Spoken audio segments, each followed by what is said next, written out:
As the Senate President and co-chair of the joint public session of Congress that canvassed the votes for presidential and vice presidential candidates in the national elections held on the 9th of May, 2022, it is my distinct honor and privilege to join you in this historic occasion and read the dispositive portion of the resolution of both houses, which proclaimed the duly elected President and Vice President of the Republic of the Philippines. The dispositive portion of the said resolution reads as follows. Resolved further to declare that candidate Ferdinand Bongbong Marcos Romualdez Marcos Jr. and candidate Sara Zimmerman Duterte received the highest number of votes cast for President and Vice President respectively in the national elections held on the 9th of May, 2022, and by virtue thereof to proclaim Ferdinand Bongbong Romualdez Marcos Jr. as the duly elected President of the Republic of the Philippines.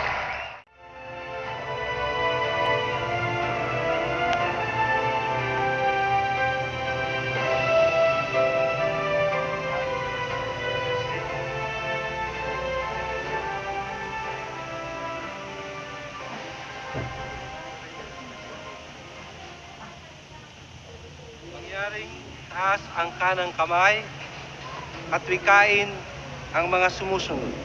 Ako, si Ferdinand Romualdez Marcos Jr. Si Ferdinand Romualdez Marcos Jr. ay mataimtim na nanunumpa. Natutuparin ko ng buong katapatan at sigasig.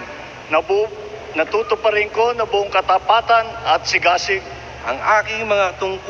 Ang aking mga tungkulin bilang Pangulo ng Pilipinas. Pangangalagaan at ipagtatanggol ang kanyang konstitusyon. Ipatutupad ang mga batas nito. Magiging makatarungan sa bawat tao. At itatalaga ang aking sarili sa paglilingkod sa bansa. Kasihanawa ako ng Diyos. Congratulations, Mr. President. Maraming salamat.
Excellencies, ladies and gentlemen, the President of the Republic of the Philippines, President Ferdinan Romualdez Marcos Jr.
Excellency David Hurley, Governor General of Australia, and First Lady Linda Hurley, Their Excellencies, Special Envoys, and Heads of Delegations, His Excellency, Most Reverend Charles John Brown, and the esteemed members of the Diplomatic Corps, Vice President Sara Duterte,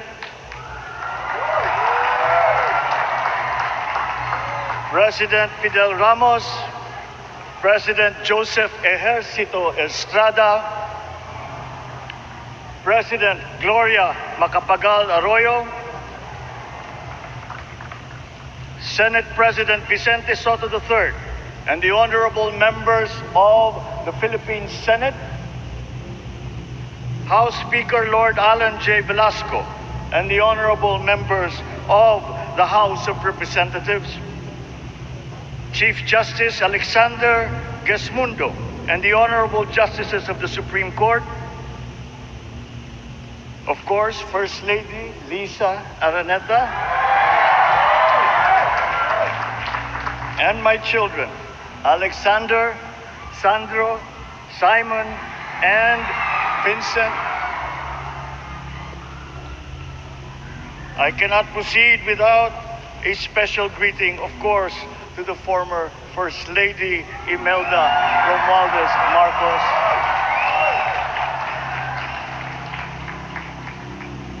other distinguished guests, ladies and gentlemen, my friends, ang aking minamahal na mga kababayan, magandang tanghali po sa inyong lahat.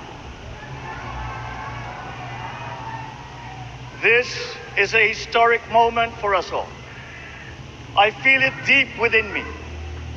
You, the people, have spoken, and it is resounding. When my call for unity started to resonate with you, it did so because it echoed your yearnings, mirrored your sentiments, and expressed your hopes for family, for country, and for a better future. That is why it reverberated and amplified as it did, to deliver the biggest electoral mandate in the history of Philippine democracy.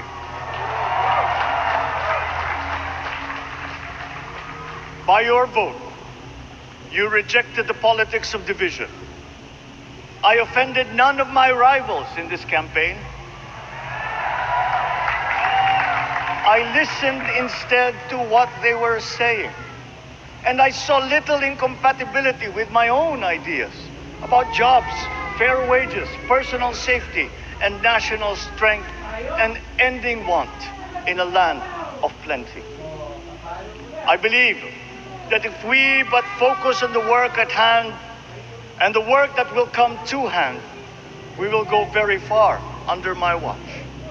You believe that too.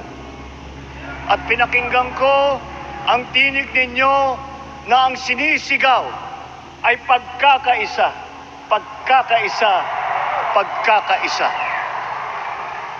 We will go farther together than against each other, pushing forward, not pulling each other back, out of fear, out of a misplaced sense of weakness. But we are the furthest from weak. The Filipino diaspora flourishes even in the most inhospitable climes, where they are valued for their quality. The changes we seek will benefit all and will shortchange no one. I was not the instrument of change. You were that. You made it happen. I am now. You picked me to be your servant, to enable changes to benefit all.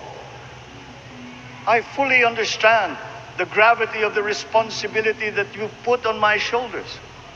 I do not take it lightly, but I am ready for the task. I will need your help. I want to rely on it. But rest assured, I do not predicate success on the wide cooperation that's needed. I will get it done. I once knew a man who saw what little had been achieved since independence. in a land of people with the greatest potential for achievement. And yet, they were poor. But he got it done. Sometimes with the needed support, sometimes without. So will it be with his son. You will get no excuses from me.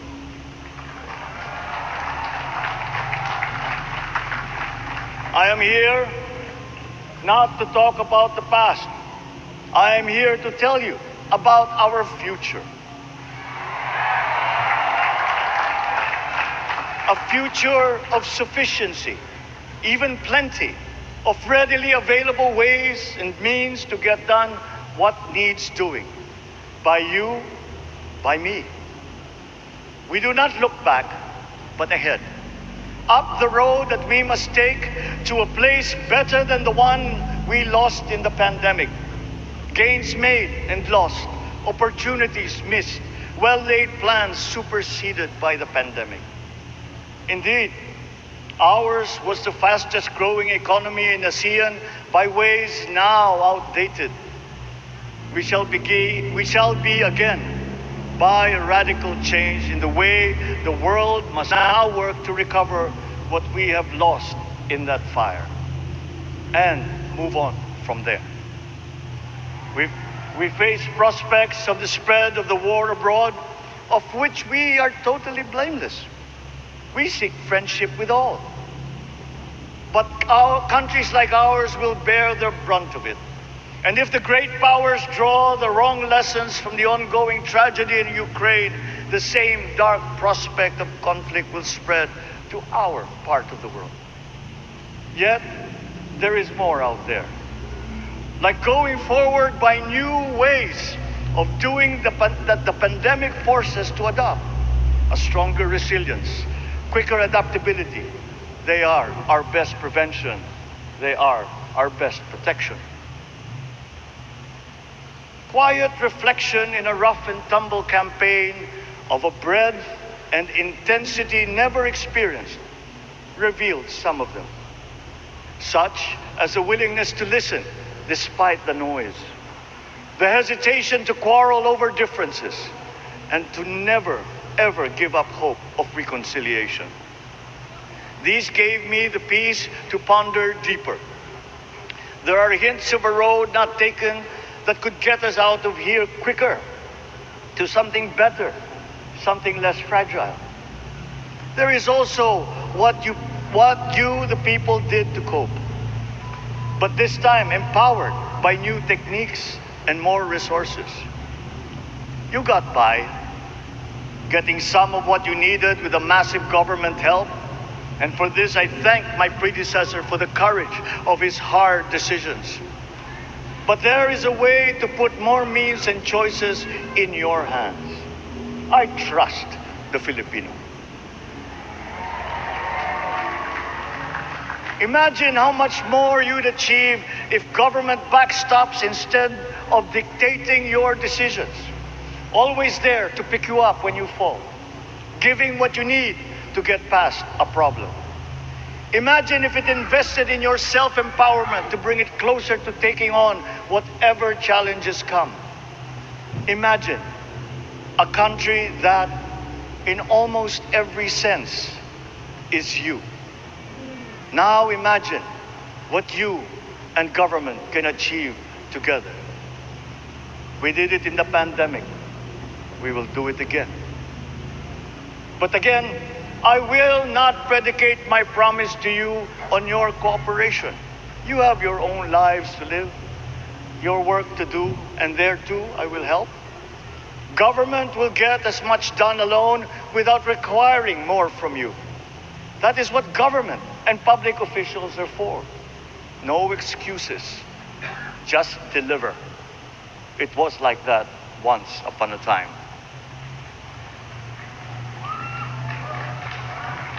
I did not talk much in this campaign. I did not bother to think of rebutting my rivals. Instead, I searched for promising approaches better than the usual solutions. I listened to you. I did not lecture you who has the biggest stake in our success. And the forthcoming State of the Nation will tell you exactly how we shall get this done. In this fresh chapter of our history, I extend my hand to all Filipinos. Come, let us put our shoulders to the wheel and give that wheel a faster turn to repair and to rebuild and to address challenges in new ways, to provide what all Filipinos need, to be all that we can. We are here to repair a house divided, to make it whole, and to stand strong again in the bayanihan way, expressive of our nature as Filipinos. We shall seek, not scorn, dialogue. Listen respectfully to contrary views. Be open to suggestions coming from hard thinking and unsparing judgment. But always from us, Filipinos. We can trust no one else when it comes to what is best for us. Past history has often proven that.